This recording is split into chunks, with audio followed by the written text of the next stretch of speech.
Ryan Garcia has been a multi-millionaire since he was in his late teens. Did you know that he had 2 children at the age of 20? For a 22-year-old professional boxer, he has had a lot of responsibilities to deal with and a pricey child support to pay for. Keep on watching to learn how Garcia spends his money and some shocking news about his cheating scandal while his second girlfriend was pregnant. Before we continue, make sure to jab that subscribe button for more future uploads on celebrity gossip and how they spend their millions. Ryan Garcia. As you already know, Ryan Garcia is an American professional boxer. Born in Victorville, California in August 1998, Garcia has competed as a super featherweight and a lightweight boxer. As of today, Ryan Garcia is still considered one of the best professional boxers and has a staggering net worth of $10 million.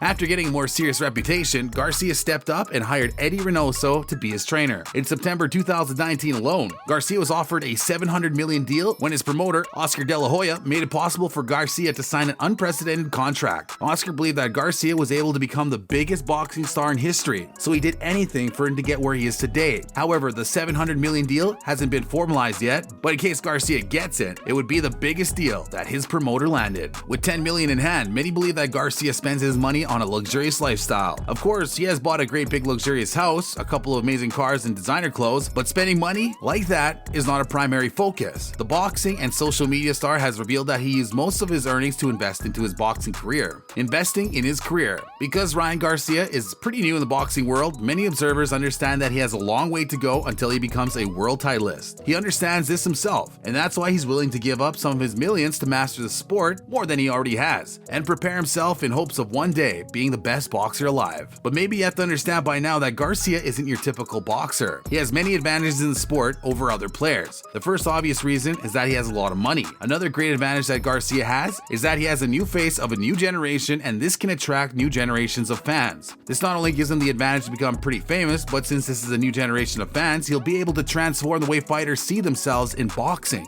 In 2020, Garcia passed one of the toughest battles in his career when he managed to defeat Francisco Fonseca in the main event on DAZN. Winning this battle gave Garcia a new level of victory he had never achieved before. It also changed the way he was promoted and the amount of money he made. Garcia is a star on social media as well. He has 8.6 million people following him on Instagram and another few 100,000 that follow him on Twitter. He gained a lot of his followers after he went viral when he uploaded a video of himself screaming and throwing a tantrum about the way Golden Boy Promotions were treating him. It has been reported that the promotional company was going through a rough time with another star boxer. The more time that passed, Garcia didn't get the attention he wanted from the promotional company, the more furious he got. Around September 2019, Garcia was set to fight Avery Sparrow, but later that month, Sparrow was arrested and Golden Boy Promotions posted on Twitter that Garcia's team had faced a drawback and the boxer he was fighting would be replaced with Romero Duno. Garcia wasn't happy about this as he felt he was being played by the production company, but most importantly, he didn't seem too happy with how much the company was paying him either. Garcia was only being paid $50,000 when he battled against Jose Lopez in his main event. This made him upset and he wanted Golden Boy Promotions to act as soon as possible. Thankfully, the company did something about this, and in the last fight with Duno, Ryan Garcia earned a total of $250,000. In 2020, Garcia had enough money, but he didn't have any major wins as part of his resume. So he took wise action and used a couple of thousands of dollars that he could to strike himself a better deal. Ryan Garcia also puts a lot of money into making content. Ever since he was in his early teens, Garcia grew up on social media. He loved creating engaging content for his followers as well as consuming content himself. After many years of doing this, he's pretty smart when it comes to knowing how the media world functions. Although boxing is the most mainstream sport out there, Garcia has still managed to entertain and keep fans watching him throughout his journey. This is not because he knows what he's doing inside the ring, but also because he's acting in front of the cameras. Creating engaging content sure requires a lot of time and some money also. Garcia revealed that many companies have asked him to start using social media as another stream of income and treating it like personal business, but he refused and has just decided to do it as a side hobby where he can have the opportunity to express himself. He likes the fact that he is one of the few boxers who post such engaging content while he's dedicating a lot of his time on social media for his fans to see. His millions of followers and social media fame have helped Garcia a lot in boosting his boxing career. In 2019, as soon as his account reached 2 million followers, he started appearing on the podcast with YouTuber star Logan Paul, creating a hilarious scene where he started punching Logan's stomach. But Garcia doesn't only want to use these followers so that they can keep up with his journey. He has revealed that he wants to become an influencer and role model for new generations of boxing fans. He also has a dream to range a couple of things in that he doesn't like the sport. Even though he did admit that he doesn't know how far he'll go with this, he is still happy he has a chance to make an impact. Ryan Garcia's secret love affair with Malu Chaveo. After looking at details about his love life, we discovered that his relationships are a little bit confusing. Garcia is in an on and off relationship with Andre Salina. On the 21st of March 2009, Andrea gave birth to their baby daughter, whom they named Riley Garcia. After creating a family at such a young age, Garcia has clearly expressed that his main focus is not settling down. He has publicly admitted that he's a big fan of Selena Gomez and would love to date her, even though he was currently in a relationship with Andrea at the time he said that. But this is not the worst thing that he has done to her. In fact, many believe that Ryan Garcia has also cheated on Andrea more than once. While his girlfriend was pregnant, a video was taken outside a restaurant in Los Angeles of Garcia kissing a woman, and it didn't take more than a second for fans to figure out that this woman had nothing to do with his current partner. It was later spotted that the girl in the video was a social media star with millions of followers on TikTok and Instagram named Malu Chaveo. Both of them were spotted eating at a restaurant with a group of friends before they walked out alone and started kissing. As the video quickly went viral online, Ryan Garcia's pregnant girlfriend at the time said that she had no idea that Garcia was in a restaurant in LA, as he had previously lied to her about his whereabouts. Andrea revealed that Garcia had told her he was training hard for a fight he was going to appear in. She later started tweeting many awful things about him, calling him a horrible person, a disgusting human being, and other names. Andrea also revealed that he's the worst father ever and barely meets his daughter. But this whole drama doesn't stop there, because Malu had her side of the story. The social media star said the only reason she met up with him was that she thought he was a very nice guy. At first, Garcia was honest to her and told her he had a child. However, he never told Malu that he was currently engaged with another woman who was pregnant with his second child. When Malu found about this when the video went viral, she texted Garcia asking him to give her an explanation as to why he kept all of this a secret. And the only answer she got was that the couple was in an on-off relationship. Garcia later justified his actions, saying that he wasn't engaged with Andrea and they were still in the process of trying to fix the relationship. He also added that this was his personal life and he didn't like speaking any more of it. My personal advice, Ryan, if you want to be the guy who gets handed $700 million checks, you'll need a lot more public professionalism than being a womanator. But he's a young man with a lot of money and I'm sure he'll live and learn. What do you think of Ryan Garcia's actions? We would love to hear your thoughts on this. We hope you enjoyed this video and thanks for sticking around until the end.